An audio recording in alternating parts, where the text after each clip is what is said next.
Hello then. So it's Halloween. Well, it is tomorrow. So my two daughters have carved their pumpkins today, and we had loads and loads and loads of the pumpkin flesh. A couple of days ago, I made a pumpkin pie for the first time, and it worked out okay. So I thought I'd try and show you how to make one today, obviously using what's been left over from the pumpkin carving, which is great because I hate food waste. So everything we can do to make sure we're not wasting food. So you will need short crust pastry. Make sure you make that first and use one of the two YouTube videos, which I have, either the gluten-free short crust pastry or the standard short crust pastry first, and have that chilling in the fridge before you start to do this. Okay, so we're going to assume that you've made a short crust pastry, it's in the fridge, you've done nothing but made that. Next, we'll be sorting out the pumpkin. Okay, so I'm going to switch my camera to show you how to start that off. So there we go. Right, so first things first, you need 750 grams of pumpkin flesh. Okay, so you can see this is where my daughters have ripped it out from the centre of the pumpkins, and I've just gone through, made sure there's no pumpkin seeds in there, and obviously no skin, though if you've carved the pumpkins, the skin should definitely still be on the pumpkins themselves. So I've got 750 grams of this. It's ripped up into quite small pieces. If you've cut it off from the actual pumpkin, you just want to cut it into like dice-sized pieces, little chunks. Just make sure there's no skin, no seeds, we're good to go. So that will go into a large saucepan. I then need to cover that with some, oh, there's a seed, cover it with some water from the tap. I'll just do that.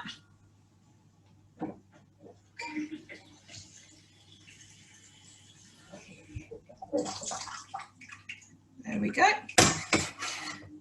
So I'm going to pop a lid on, and that just needs to simmer for 15 minutes. And that's it. I'll see you when that bit's done. Okay.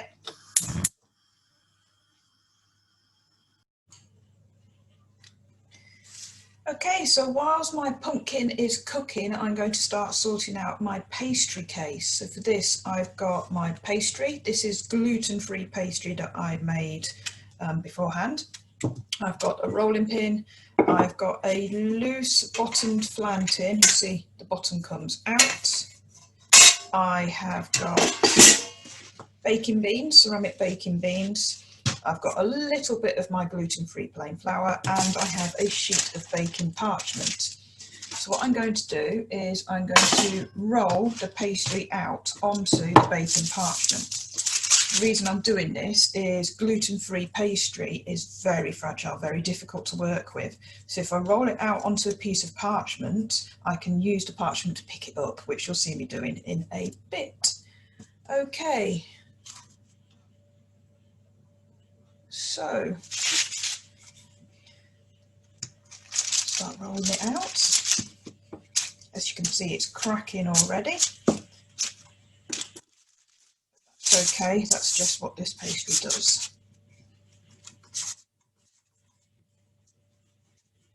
Right, so I'm going to put a little bit of my flour on top now and some on the rolling pin. Keep rolling. I need to get it to the thickness of a pound coin. If you're getting cracks and rips like I'm doing, don't worry, just keep on rolling.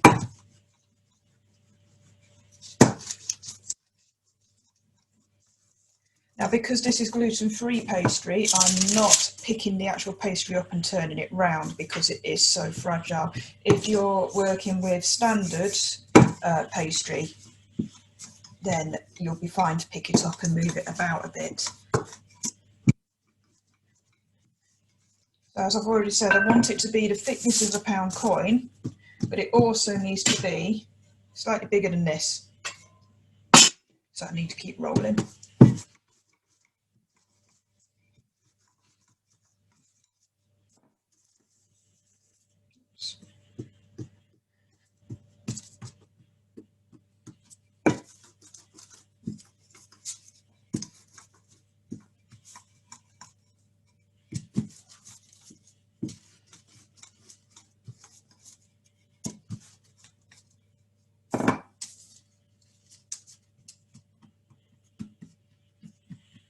see any cracks I'm getting, I'm just pushing it back together.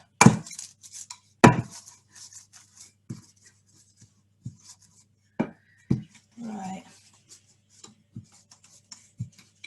I think that is virtually, oops, the best I'm going to get there. So you'll see now if I move that away from me a bit, have the case closer to me. What I'm going to attempt to do is flip this over onto the tin, which will probably go wrong. There we go. Peel the parchment off.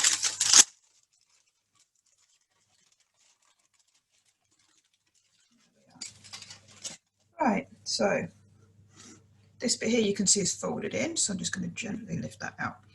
So what I need to do is just lift this up and help it to push itself down into the corners of the flan tin. Don't worry if it starts to crack, we'll push those together again. Just get it down into the parts first.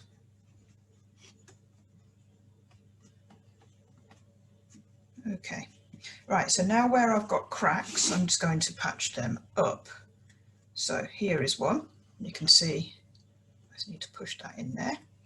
What I'm going to do is take this piece and literally push it on. There we go. Another one there, so just patch that up. A bit more pastry in there.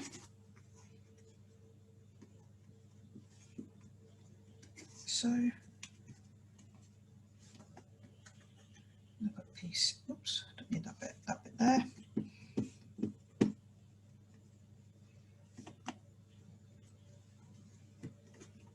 Okay, then what I normally do is I don't use a knife to trim the pastry edge, I use the rolling pin just to go over the top, like so. Then I can see again bits where I need to push it back in.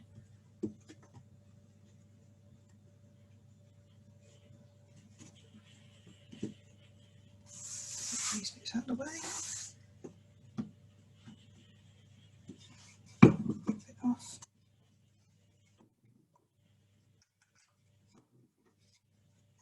Okay. Right. So next, I need to get a fork. I'm just going to do a few pricks on the base. Then that piece of baking parchment that I had that I rolled out onto, what I'm going to do is I'm going to put that on top. Then baking beans. Then on top.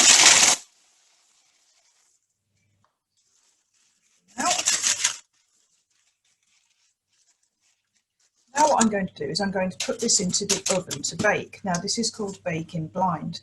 If I put the pastry case into the oven to bake without these beans on top, what would happen is the pastry would cook, but you may get air bubbles sort of blowing the pastry up a little bit. If I put these beans on top, it will weigh the pastry down and it'll stay nice and flat. So that's what we want. So this is going to go into the oven. My oven is a fan oven and it's on at 160 degrees Celsius, or that's gas mark 4 if yours is a gas oven. It needs to be in there for 15 minutes. After the 15 minutes, I take the pastry case back out of the oven and I take these beans off and then I put it back in for another 10. Okay, so I'm going to pop it in now then.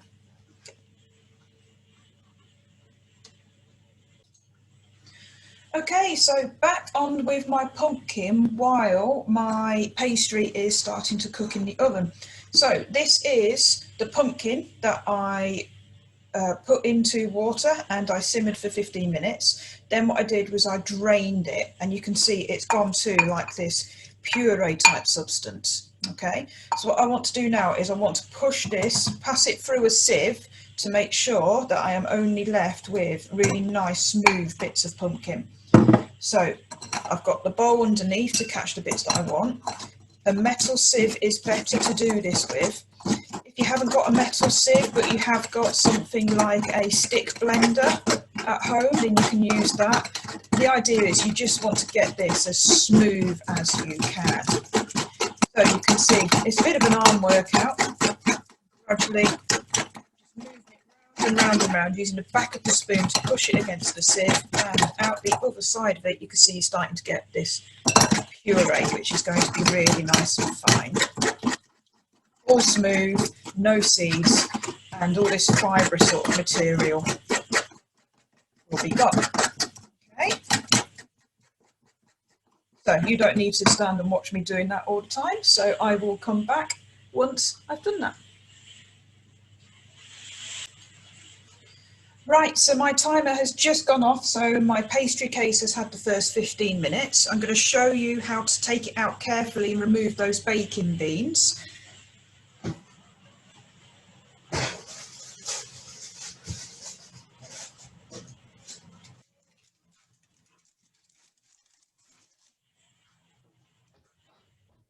Okay, so like I said, this has only had 15 minutes. The pastry itself isn't cooked through yet, but we need to get these off now. So what I do, the paper here isn't hot, the baking parchment is not hot.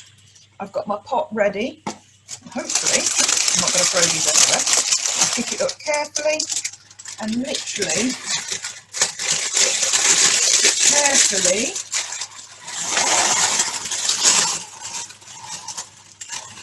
pour those beans straight back in.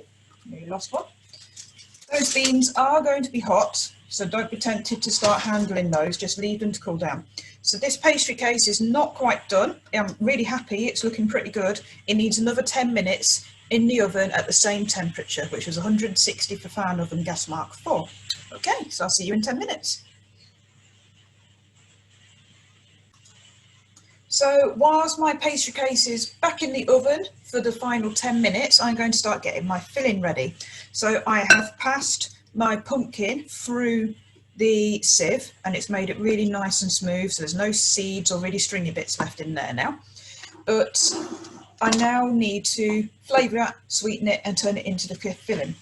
When I made this a couple of days ago, it was really nice, but I thought maybe I could change the recipe slightly. So that's what I'm going to attempt to do today, where I'm going to beat the eggs and sugar together to make almost a slight foam to help introduce a bit more air into the mixture, make the filling a bit more airy. So I've got my stand mixer here, it's a KitchenAid. If you've got a hand electric whisk like we have at store, that would work absolutely fine. I just need to put this part on first. Oops. There we go. Right, so I have got sugar, caster sugar, 140 grams, so that's going in.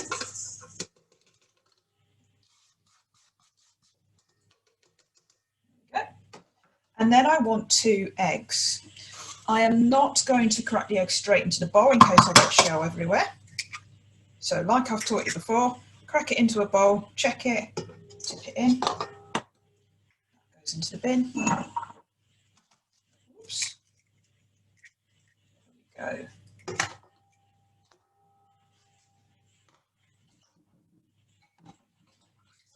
Clean up where I just spilled a little bit of that egg. There we go. Right, so I'm going to whisk this until it goes slightly foamy.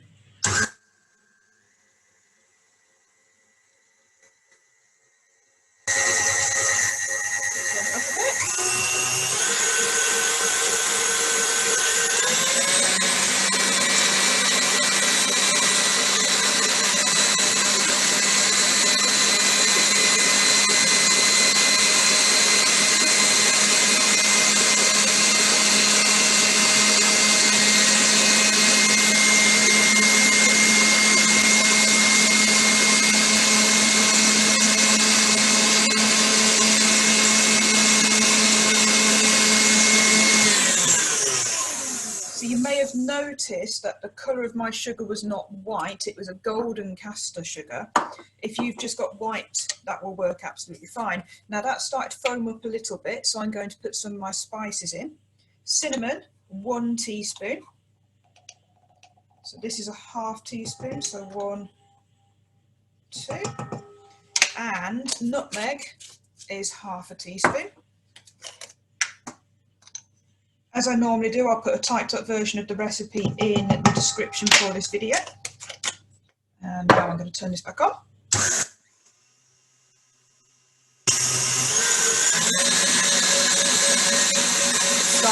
how amazing now.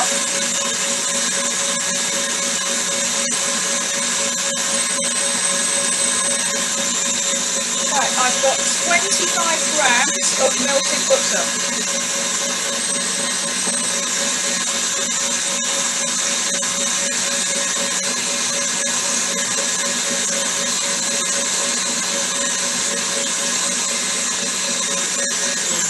Turn this on so you can hear me. Now the butter I've used is a plant butter again, the same as what I use to make my pastry if you've watched a video for it. Normal butter, obviously absolutely fine. And then because we're dairy free, I now need milk. I'm going to use oat milk, that's what we use at home, but normal cow's milk, absolutely fine. And you want 175 millilitres. So I'm going to gradually pour this in.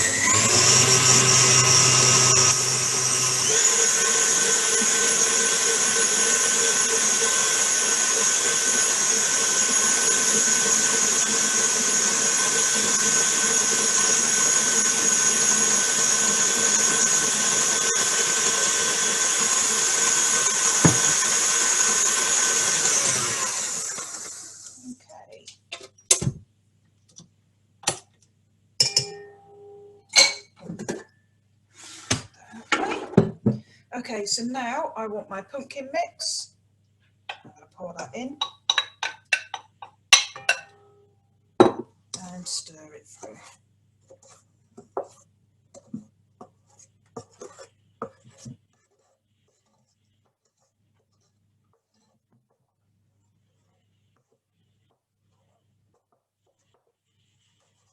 So I'm just now waiting for the pastry case to come out of the oven. This will just get poured over the top and then it will go back into the oven. And then that's it done.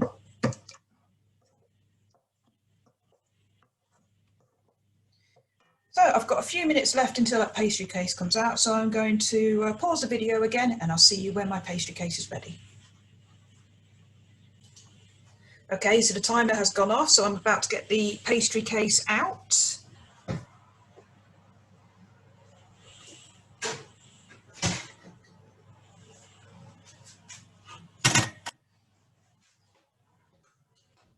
Okay, before I do anything else, I need to turn my oven temperature up to 200 degrees Celsius for a fan oven, gas mark 7. There we go. Right, remember this is hot, okay? So please do not touch it. What I need to do is get my pumpkin mix. I'm just giving it a quick stir. And then it goes straight over.